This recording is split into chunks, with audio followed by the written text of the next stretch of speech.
Ladies and gentlemen, good afternoon. Can you hear me? I'm always suspicious of mics. You can. Good. Sit, please. I'm going to introduce my speaker in a bit, but I just want to begin by saying what an honor and a pleasure it is to be at an ABP summit. As some of you may know, ABP was my home for many, many years. I learned most of my journalism at ABP, and to be here and to see the next generation taking over and doing such a fabulous job makes me very proud. So a big hand for everyone's organizers. I also want to thank my friend Mohit Roy Sharma, who I've known for 21 years, who drags me out whenever I say, Mohit, I've done too many summits, I've done too much. He drags me out and he always gets me here. So wherever you are, Mohit, thank you, I'm here for you. Which brings us to our speaker. Now, you probably have heard of him, you've probably heard of the group. What you may not know is this, that when I lived in Calcutta, the Goenkas were pretty much, apart from the Birlas, the royal family of the city. They were people who'd created things out of nothing. His great-grandfather had something in a family shareholding, in a family division, which was not great. But between his great-grandfather and especially his grandfather, they created an empire that I think surprised everyone. His grandfather, RP Goenka, did many things nobody had done before. He took over existing foreign companies. He took over government-owned corporations like CSC. He ran them to a very high standard. I knew him well. He was like a legend in his time, and I learnt a lot from him. You would think that with a man like that, it would be difficult for anyone to follow in his footsteps. But Shashwat's very lucky because his father has more than built on the legacy that he was left by his ancestors and turned their group into like the biggest group in Calcutta, one of the biggest groups in India, the envy of everyone for their ability to move with the times. So obviously the question to you is going to be, what does it feel like to be standing on the shoulders of such giants? So first and foremost, thank you so much for having me here. It's an absolute honor and such a pleasure to be doing this with you, Pete. So I think when I look at my family history, right, it spans almost 220 years now where we've been in business, right? And each generation has come in and built on what they've kind of inherited in a way, right?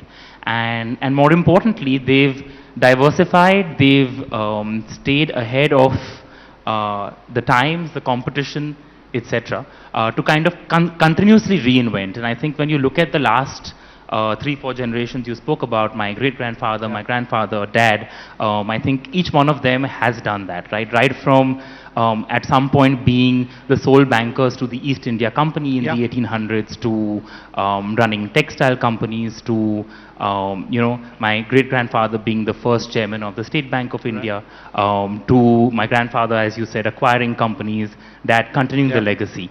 And for us, it's always been a story of reinvention, a story of how do you take what you have to make it even bigger, to create more shareholder value. And you know, our tagline also, interestingly, is growing legacies. And I think that's the business that we're in. That really sums up what your group is like. Huh? Now, I want to go back slightly into history. Around the time that your grandfather got into business, the tradition was that the big Calcutta companies did not do consumer-facing businesses. They did B2B stuff. Your family changed that. There's so many of your business consumer things. Plus, you've gone into retail and stuff like that. So tell us a bit about that. What was it like? Sure. So, you know, this is somewhere around 2012 when we decided, which is when I came back from college, and we said, you know, the core of our group is B2B businesses, like you said. And we said that when we look at the next 20 years, we want to redefine what RPSG is and create it to be one of India's, if not India's leading, one of the leading consumer conglomerates in the country and then globally as well. And so we said we look at all our core businesses and how do we convert them from being purely B2B to either B2C or B2B2C, Yeah. right? And how do we kind of diversify and get into more consumer businesses? So whether it was retail, whether it was FMCG, where we launched India's fastest growing snacks brand, Yeah. we've even launched a few personal care brands as well, an Ayurveda brand, to looking at the expansion into media and into sports as well. But, I mean, I use the term Marwadi hesitantly, but to launch for a Marwadi company, to launch the best-selling snacks, fastest-growing snacks brand, it's pretty historic, right? It's never been done before. I mean, I don't think it matters which sector community you come from. It All really right. is about the business mind that you have and what you want to create with what you have. So, do you think, therefore, though I know you say it doesn't matter, that many of the other old Calcutta families who were in business are now moving with the times? Absolutely. And I think today location is just a factor of, I mean, your history or your heritage or where you're Yeah. living. But I think everyone is now looking at not just a city, but you're looking at a country and you're looking at the world. And for us at RPSG, it's no different, right? We are, like I said, for 200 years, Yeah. we've been in Calcutta. And that's our heritage, that's our home, that's our roots, right? But we're investing across the country, we're investing globally. We are creating businesses for the world.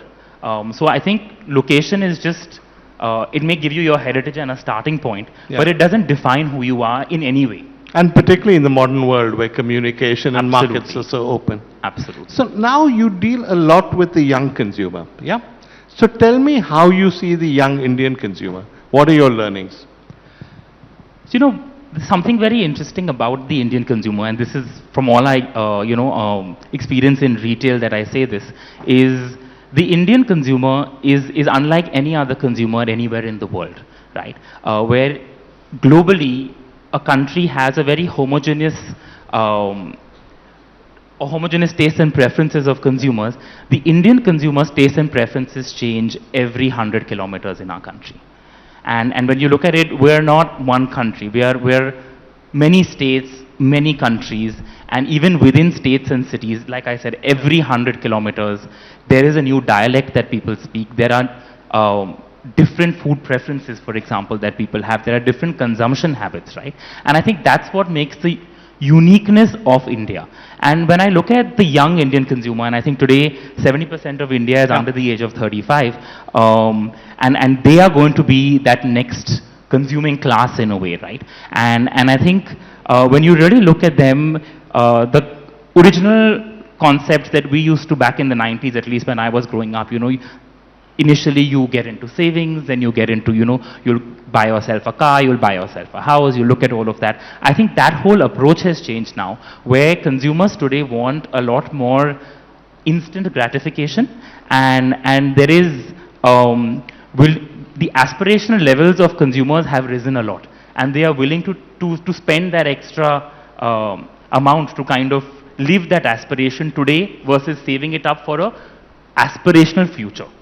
So they're different from their parents in that respect. Absolutely. So when you talk about the food business, the snacks business, how does that impact your decisions?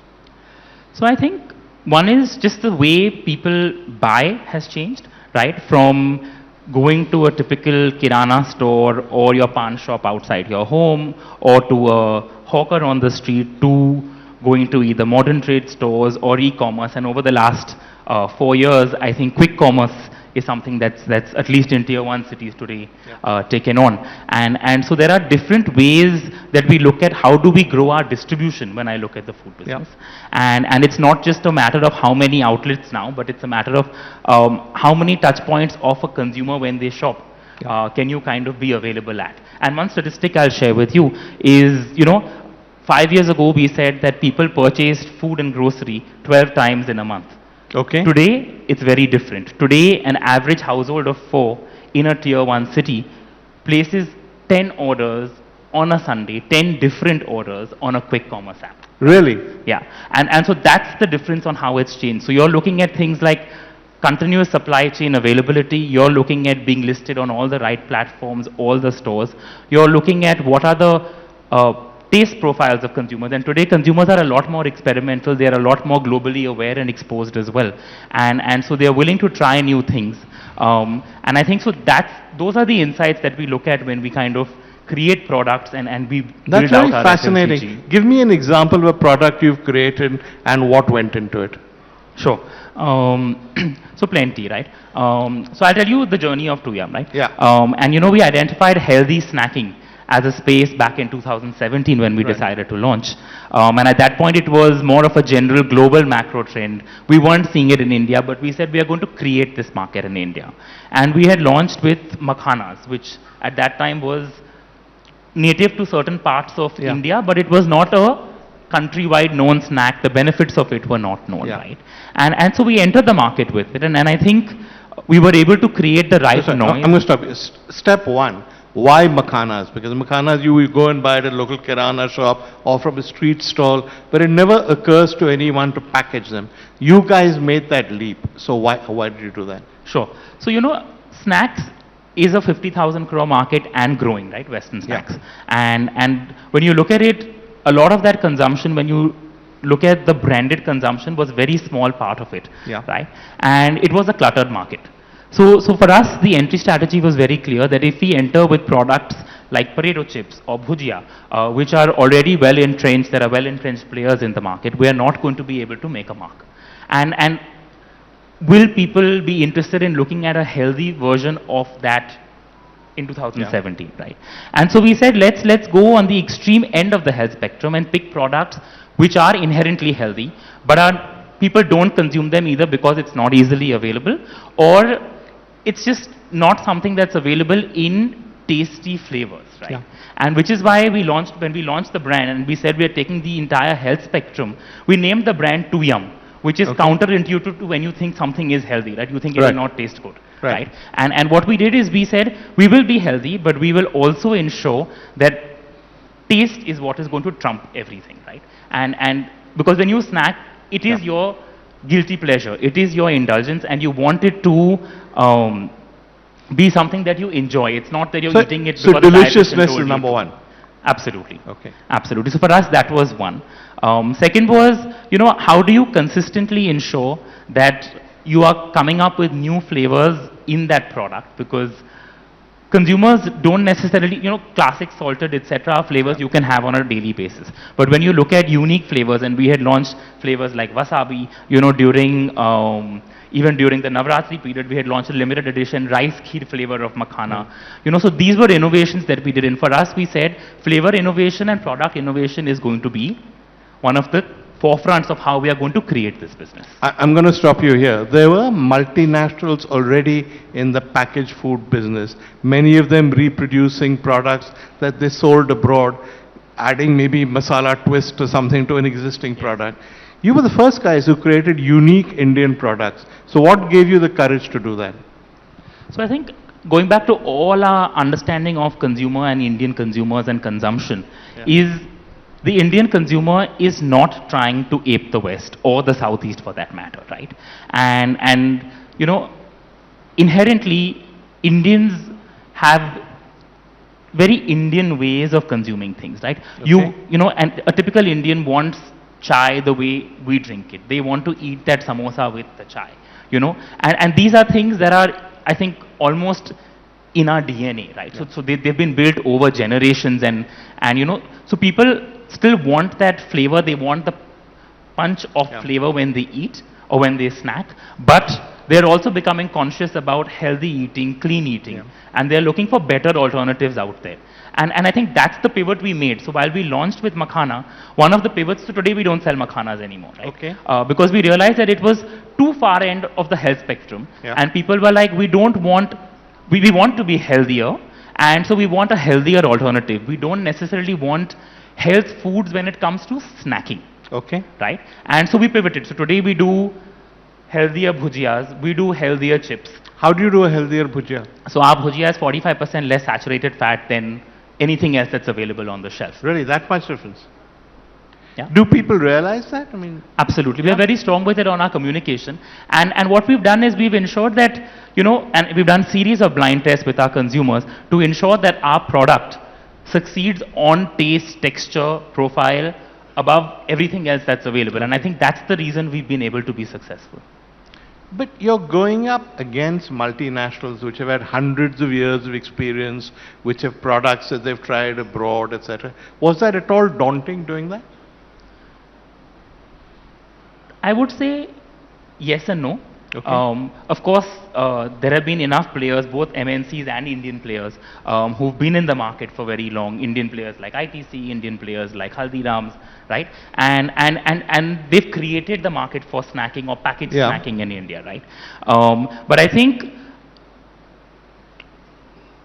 what kind of one, of course, you know, what kind of prevented, in a way you could say, is like, it was daunting to say that, okay, you're going to be fighting against them or in the same market as them. So how are you going to get market share? What will you do to create the trust with the consumer?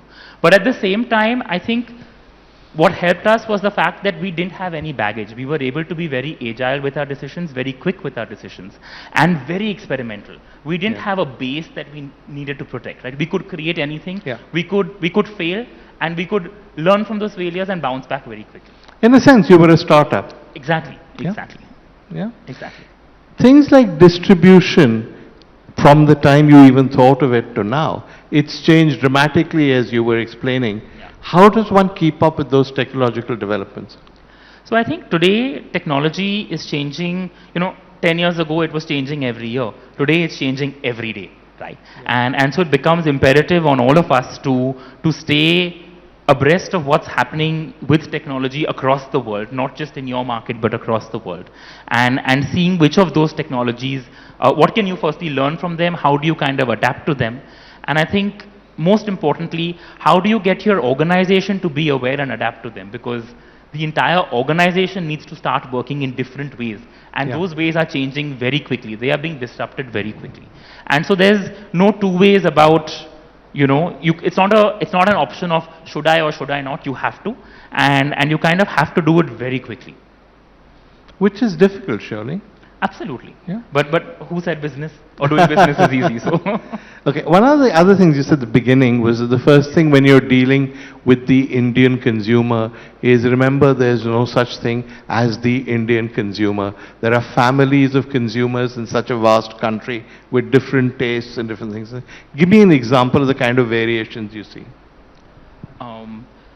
So one is, I'll give you an example of an individual family in itself, right? Okay. If you look at the 90s when I was growing up, right? The house had 1 or 2 TVs and people would consume entertainment, right? As a family. Today, everyone's on their personal One TV, yeah? Your house may be 2 TVs, but one to two, that's what, depending on, absolutely, right? And it was always a family activity.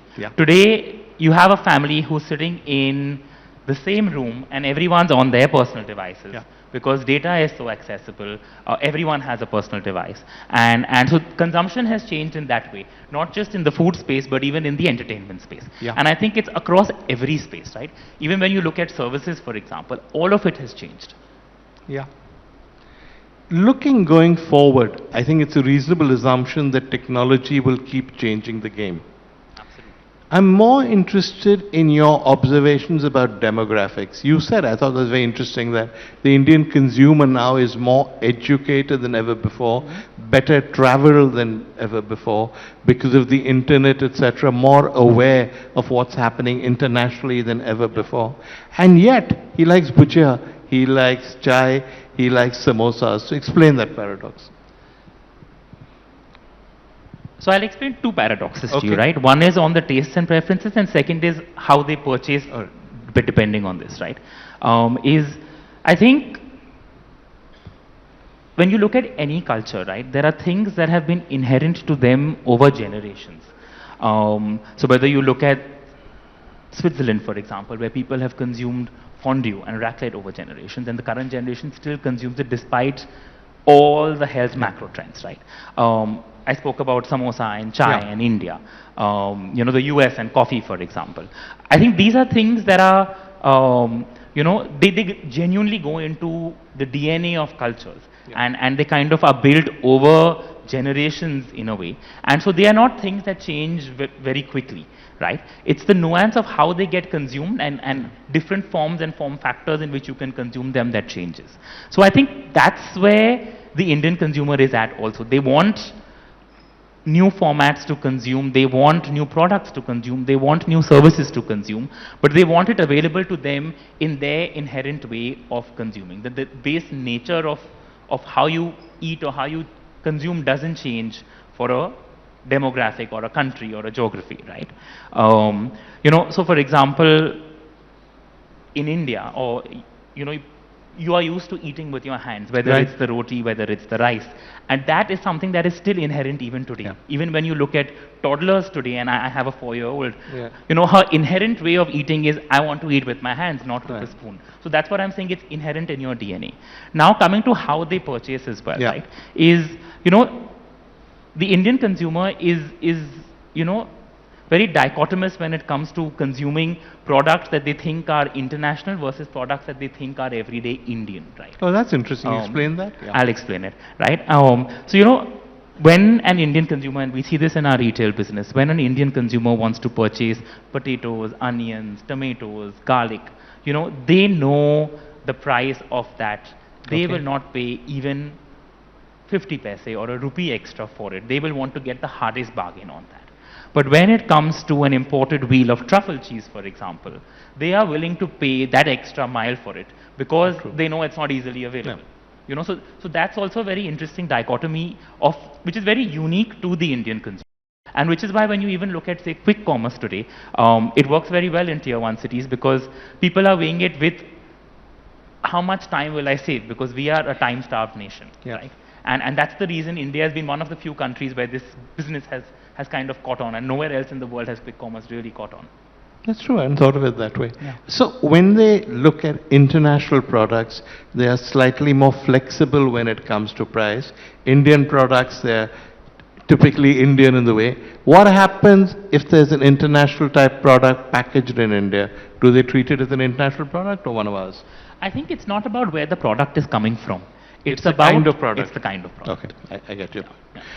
Looking forward, if you look at this generation, there's been a lot of talk recently about whether they work hard enough, whether there's too much leisure. And you study this generation for a living in a sense because demographics is your business. How do you think we're going to go forward? What are young people going to do as they grow older? I think when it comes to work-life balance, essentially, right? I think it's important to have both. But it's also important to understand that there are times when you need to work more, and so you need to put in those additional hours, right? I don't think... Okay, hang on. How many hours a day do you work? I don't really count. I think we are working round the clock. So between 18 to 20 is not unfair in your case, no?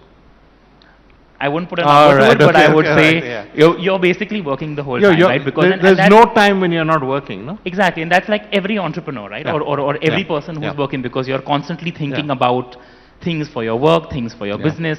What can you do differently? What can you do better tomorrow? How will you And if you're add in the, value? if you're in the food business, travel, a meal outside, all of that is input, no? Absolutely, absolutely. And I think, so the way I look at it is, it's not about the number of hours you put in. Okay. It's about how productive you are with the work that you do, and are you able to make the difference. And it's not about, checking a box that I worked from 9 a.m. till like 2 a.m.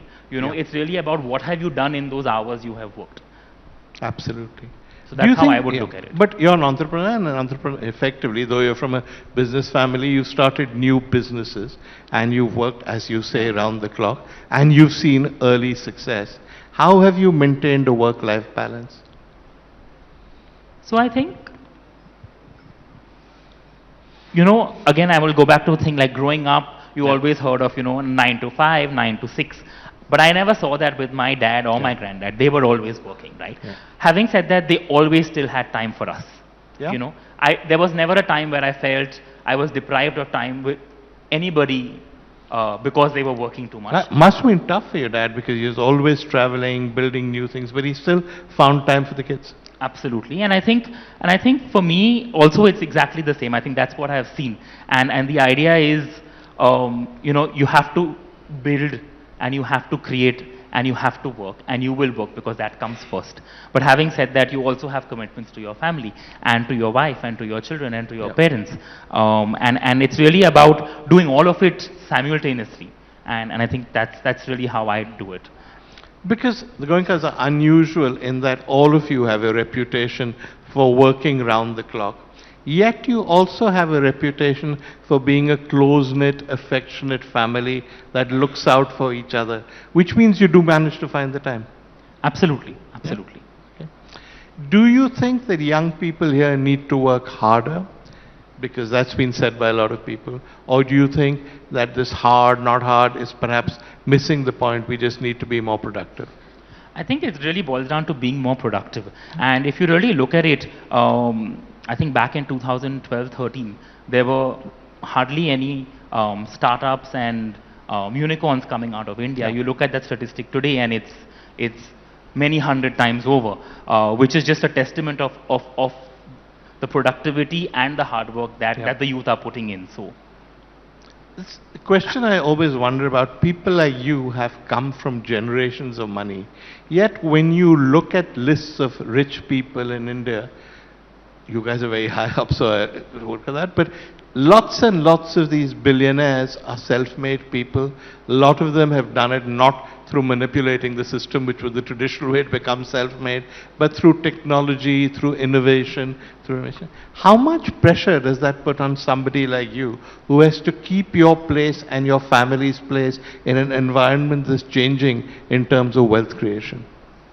I think for us, like when we started off, I said it's about growing the legacies that we have and creating new legacies for future generations, right? And so if you really look at also our group, each generation has of course grown what they've inherited. And taken it into new areas. Absolutely. And what they've also done is done their own startups and created their own businesses as well, right? So it's that way been not just preserving and growing what you inherit, but also creating your own legacy, creating your own businesses and growing those businesses. And I think that's what was that drummed into you as kids? That's not enough to look after daddy's business when you're old enough. You have to make something of your own?